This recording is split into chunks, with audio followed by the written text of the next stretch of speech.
Hello. The University of Pittsburgh has dozens of speakers lined up from around the country for its annual Diversity Forum. You may have heard of a couple of them. We'll talk to the organizers about how you can register. And how much do you know about Rosa Parks? Prime Stage Theater is featuring a production about the civil rights activist who was more than just a bus rider. Plus, an annual concert celebrating Dr. Martin Luther King Jr. is scheduled to coincide with the King holiday. The director is here to tell us what to expect. So pull up a chair and meet us at the corner. Intersection starts right now.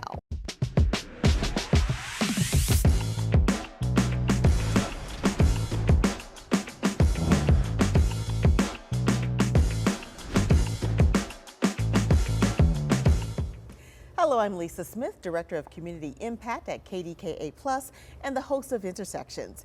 It's become an annual event at the University of Pittsburgh. The Pitt Diversity Forum is a two-day event presented by the Office of Equity, Diversity, and Inclusion. It will include more than 35 workshops with presenters from around the country, and there will be two nationally known special guests. Joining me now to talk more about the forum is Chance Weidman. He is the Director of Equity and Inclusion Programs for Pitt's Office of Equity, Diversity, and Inclusion. Welcome, Chance, to Intersections. Thank you for having me.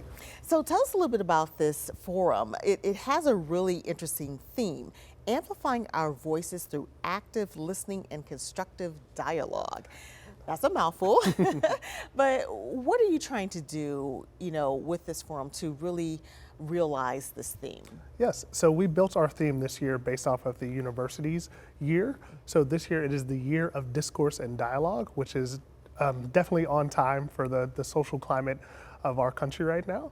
So we decided that we wanted to help folks understand how to have constructive dialogue, and we recognize that the first avenue to do that is understanding how to listen.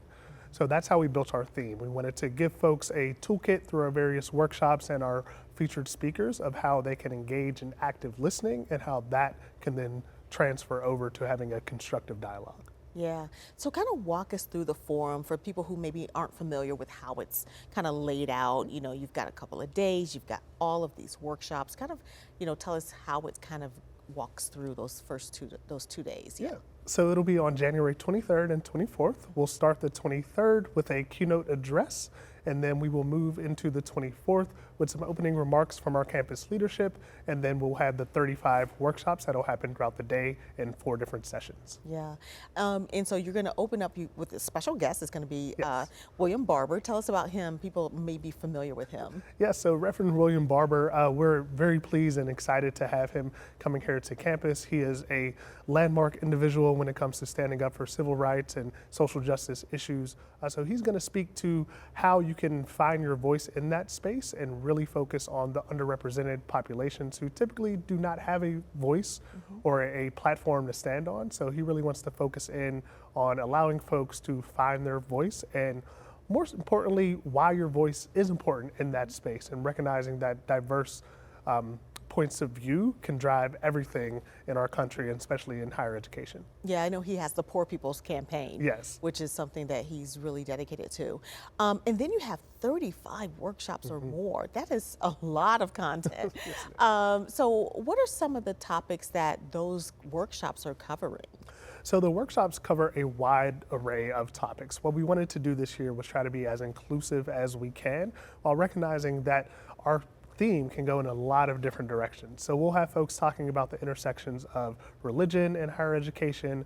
We'll have folks talking about how you can find your voice if you are a underrepresented population in these spaces. But then we also touch on subjects such as how you can be, and how athletes can contribute to that conversation. And we touch on different policies and procedures that universities can put into place to help those dialogue conversations occur. So it is definitely a ton of different things from all over the country, and we're just really excited to see the input that we have. Yeah, and then you close things out with Feminista Jones, who was very well known, especially with her social media platform. Talk about her a little bit. So we definitely recognize the changing of the narrative, especially with our students, is something that we heard loud and clear, that they want speakers who they can relate to. They want speakers that they see on the platforms that they use frequently. So Feminista Jones was an excellent choice for us that our committee selected. We're really excited to see what Feminista can bring to the table. especially in today's climate. I know there's a lot going on, especially with the things in the Supreme Court. So we're really interested to see Feminista's take, and the students are extremely excited to have someone that they feel they can relate to and brings a fresh identity and a fresh perspective to these issues. Yeah. How important is it to have kind of this forum right now with a lot of what's happening? You kind of touched on it. You have the Supreme Court ruling on affirmative action. You have, the war between Israel and Hamas that has really created a lot of attention and focus on college campuses. So how does this forum help to bring along that dialogue that you guys are really trying to generate? So we feel the forum is the beginning step to allowing campuses and universities across the nation to have those hard conversations. What we want to do as a university is not shy away from those conversations, but we want to be respectful and making sure that everyone is safe and they have an inclusionary voice to have those conversations. That's why we felt starting at active listening was important, because we wanted folks to understand you have to hear the other side, you have to hear both sides of the story, and then you can engage in a constructive dialogue and have a conversation. So we want this to extend not only to students, but we recognize that staff and faculty have these trying conversations as well at work. So we're hoping that everyone can get a bit out of this and then take those efforts back to their universities, back to their campuses, and be driving forces in having those constructive conversations. Yeah, and you don't have to be on campus to participate in this, right? I mean, it's virtual, first of all. Yes, it is. It is completely virtual. So Tuesday and Wednesday are all virtual sessions, and it is completely free as well. Yeah. So are you hearing from people from outside of Pittsburgh who are saying, hey, I think I want to, log on and see some of this? Definitely. And I think that's one of the reasons that we chose to go virtual. It was a response to the pandemic originally, but we wanted to keep that format and recognizing that we want people to be able to engage with us from across the country, and having a virtual format allows them to do so. So we're really excited. We have folks coming from the West Coast, all the way from San Diego. We have a university who's going to be presenting. So we're really excited just to bring those different perspectives together. Yeah. And then real quickly, how does having a forum like this really position the University of Pittsburgh when it comes to these types of topics and when it comes to diversity, equity, and inclusion? Yes. So my personal view is that I think we need to have those uncomfortable conversations to produce growth and produce productive conversations in that space. And I really feel like the Office for Equity, Diversity, and Inclusion strives to have those conversations and has that mindset as well. We want to get out in front of things, and we want people to have those respectful and safe conversations with each other, but we want to be a leading force in helping the nation understand how to do that civilly and respectfully. Okay. Well, thank you so much for being with us. We're going to put some information on our website for people who might be interested in getting registered, and we have some of that on our screen. Again, it's January 23rd and 24th. Thank you so much for being with us. We appreciate it. Thank you. Thanks for having me. All right. Well, coming up, a local play takes a look at Rosa Parks and the major impact she had on civil rights in America. Intersections. We'll be right back.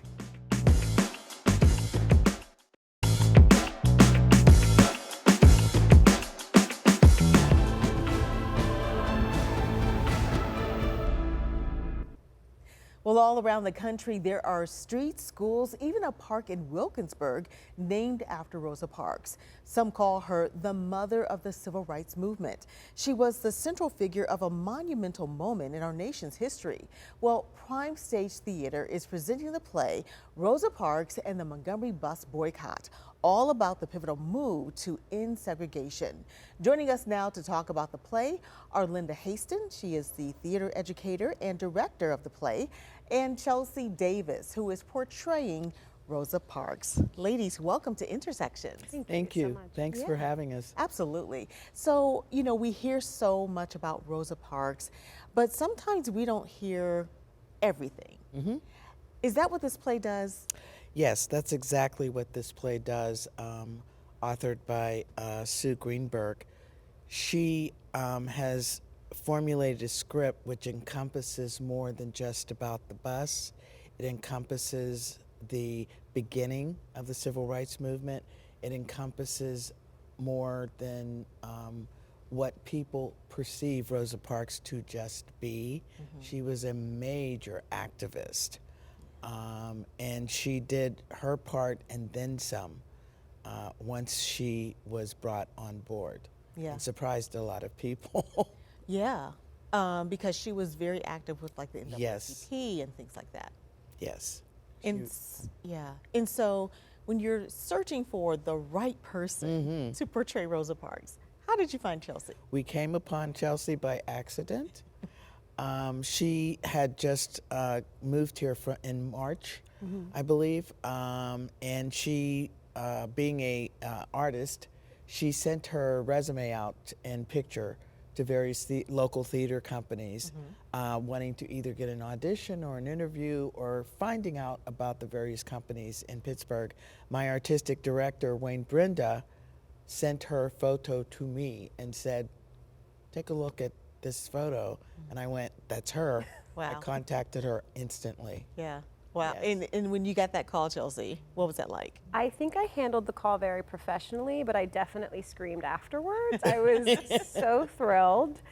Just to even get a chance to audition for a role like Rosa was a chance of a lifetime. And then booking it was far better than even that. I'm sure. What was it like? What was it like, or what has it been like as you guys are preparing to embody Rosa Parks? It's been a little overwhelming at times just because of, I mean, she's a monolith to the civil rights movement. Like you said, she's considered the mother of the civil rights movement. So to sort of take on that legacy has been a gift and also a very high responsibility. And I was up for the task. Yes, she was. Yeah. Yes, she was. So you had to fill out this entire cast because that meant you also had to cast people like Martin Luther King Jr. That's and- correct. Yeah. So That's so correct. what has this cast been like? How bonded are they in terms of telling this story? Well, as a director, I make sure that happens way before we get on our feet for blocking, etc. I do 2 weeks of intense table work, so to speak, where we discuss the characters. We discuss our part in portraying the characters and the respect that we have to have. I make sure, because this is a historical piece, I make sure everyone has knowledge and then some about the movement and about this particular class of people that we are standing on the shoulders of. I make sure that everybody personally can come to me with any issues or problems. My credo is what goes on backstage comes on stage. So I make sure to have a cast that is able to speak to each other in front of everybody and resolve problems if there are any. Yeah. And I treat my crew the same way, so we're all moving at the same pace. So Chelsea, what has this experience been like for you? It's been delightful. I think you're definitely one of my favorite directors to work for. It is just extremely, I wouldn't say necessarily rare, but to have as much collaboration that Linda offers in the room is very amazing as an artist, because we each kind of get to put our own stamp Yes, on you it. do. Whether it's something where a particular, action or blocking doesn't feel right to you personally as the character, she offers such a safe space to say, hey, could we try this? And I would say 9 times out of 10, you let us choose what I do. feels organic, because you want the human that the characters are on stage, not a caricature or Right. what you think these people went through or who they were. You want to be a person. So if it feels good for the actor, it's probably going to look good for the audience. Yes. So speaking of that, there was this picture that was on the Facebook page for the theater, where it shows you, dressed in character, holding your purse in your lap, and the look on your face. It was as if you were looking at Rosa Parks. What was happening in that moment? That is right after the altercation with the bus driver on December 1st. It's the moment that launched the bus boycott. I think in that moment I remember feeling anger, indignation, and a lot of fear. You, as a black human, especially in 1955 Alabama, you were not supposed to talk back to your white counterparts. You certainly weren't supposed to ignore their demand to get up and move. And this wasn't the first time Rosa had defied that bus driver. She'd had an issue with him about 12 years before. And it wouldn't be out of the norm to be physically dragged off or beaten by the police or kept in jail for an extended period of time.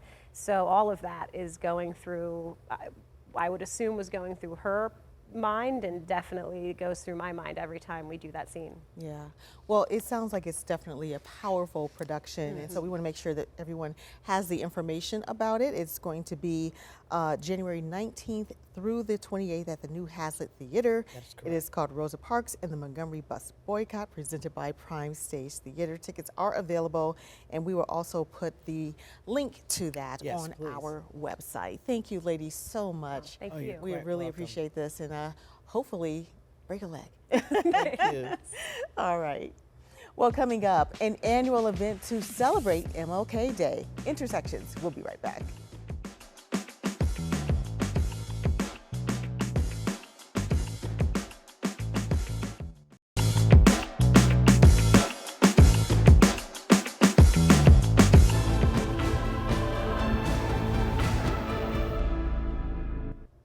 Well, it's been over 40 years since MLK Day became a federal holiday.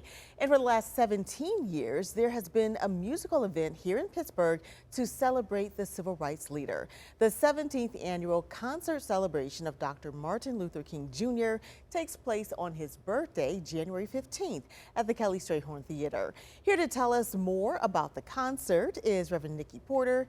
She is one of the concert directors, and Alton Merrill is a pianist, organist, composer, and one of the featured artists for the concert. I feel like that list is going to keep going on.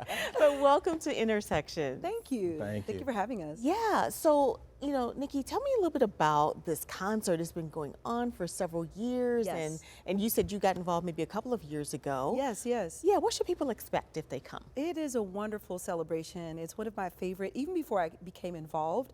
And I think for the recognition and celebration of the holiday, having something to go to that you know is going to be spectacular, that is going to be full of music, some speaking, and the different variety of music is what they can expect. Just a wonderful performance.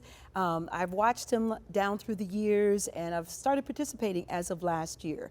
And so last year I was one of the guest soloists, and this year I'm one of the choir directors. We have a wonderful lineup from Anquinin Kinsel as our guest vocalist. Dr. Alton Merrill will be our featured pianist, both as a soloist, and he'll be accompanying the Martin Luther King Festival Choir. And this is a choir of people around the city of different backgrounds and coming together to celebrate this holiday. Yeah. So, Alton, tell us a little bit about this choir, because I think this is so unique because there's not weeks and months of practicing. It's like a quick little practice, and then it's like, boom, here you go. Right. So the choir consists of people from all around the city. They go to various churches, and this choir will be convening on Saturday for one rehearsal.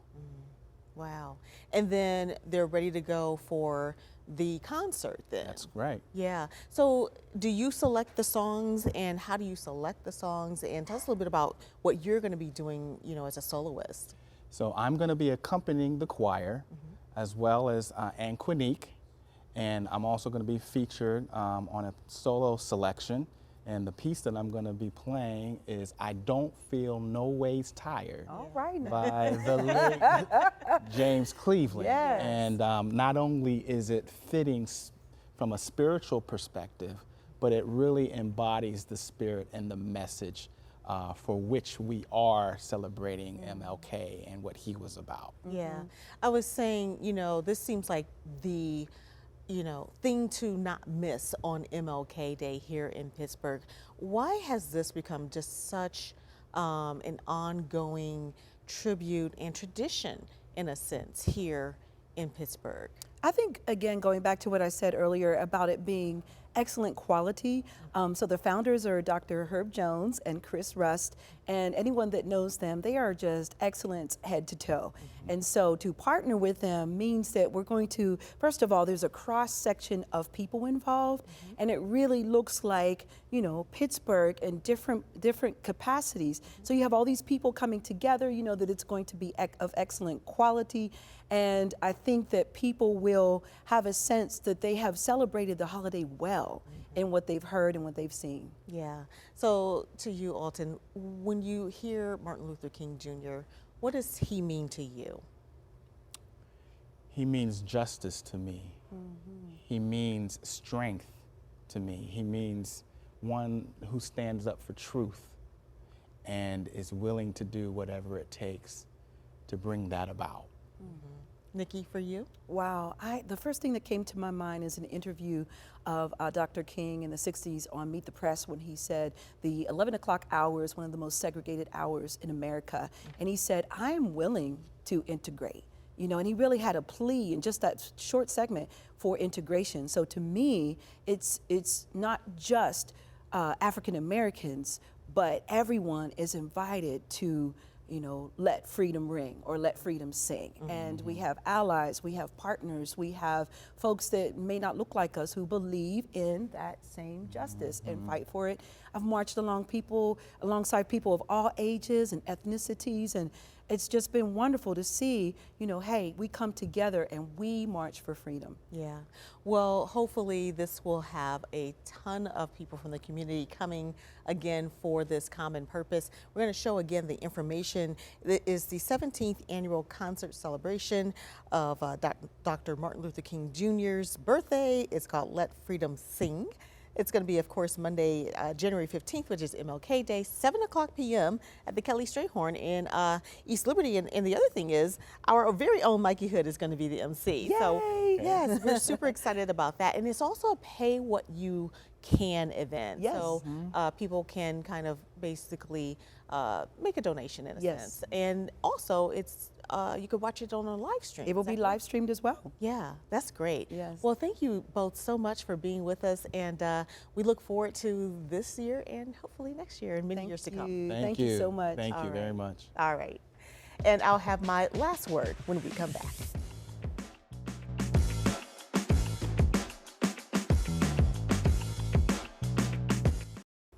Vision. It's seeing something in the future and then working to make what you see a reality. Dr. Martin Luther King Jr. is often called a visionary because he saw a brighter America where injustices were corrected. He even dreamed about them. And he worked his whole life to bring change, to eliminate segregation, institute voting rights, and fight for equality.